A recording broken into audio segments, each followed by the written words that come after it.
Jesus has called us to be his church, and we have a unique witness to the rest of the world.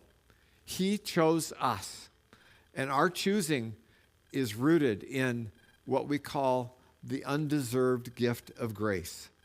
Not because we are deserving, not because we have superior intellect or morality or influence or attractiveness, even though all of you are very attractive in very many ways.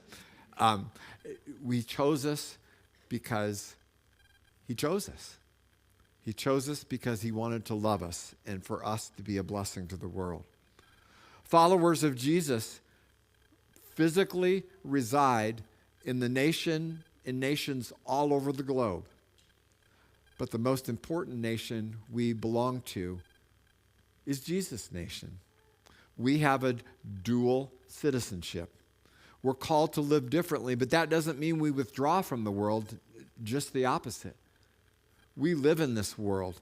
Our identity is Jesus, and we bring his goodness to everyone else. And then finally, he says we are God's very own possession. He bought us with his life. Our identity is sealed by the Holy Spirit.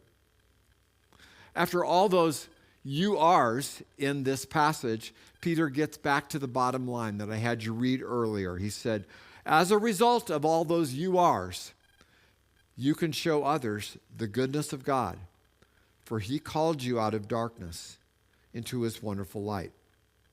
We never want to forget where we came from. God has called us out of the darkness to live in the light of Jesus. He is, as we talked about when we were doing the book of John, he is the light that shines in the darkness, and the darkness will not overcome it. And he is all that for all people. His resurrection had conquered the darkness of death, and by trusting in him, trusting our life to Jesus, he wants to give us a new way of thinking. He wants to give us a new way of living, and he wants to give us a new way of considering the future. Jesus reshapes our values, doesn't he? He gives us the opportunity to forgive over seeking revenge, the value of purity over indulgence. He wants us to be generous rather than greedy, to tell the truth rather than deceive, to love rather than to hate.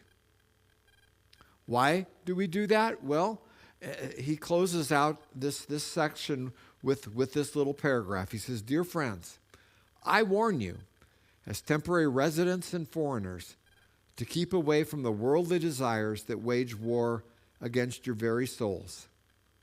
Be careful to live properly among your unbelieving neighbors. Then, even if they accuse you of doing wrong, they will see your honorable behavior, and they will give honor to God when he judges the world. Once again, the call is not to disengage from the world, from society. We just simply choose to live in the way that Jesus calls us to live. We live to shine his light into the communities, the groups that we're part of, the schools, the workplaces, the places where we play, and especially in our own families. We can show others the goodness of God through visible, tangible acts of goodness, Peter says. When the world watches, they'll see our integrity at work, and they'll see our compassion with relationships, and our faithfulness in our marriages, and our generosity and kindness toward those who are under-resourced and marginalized, and our courage even when we suffer.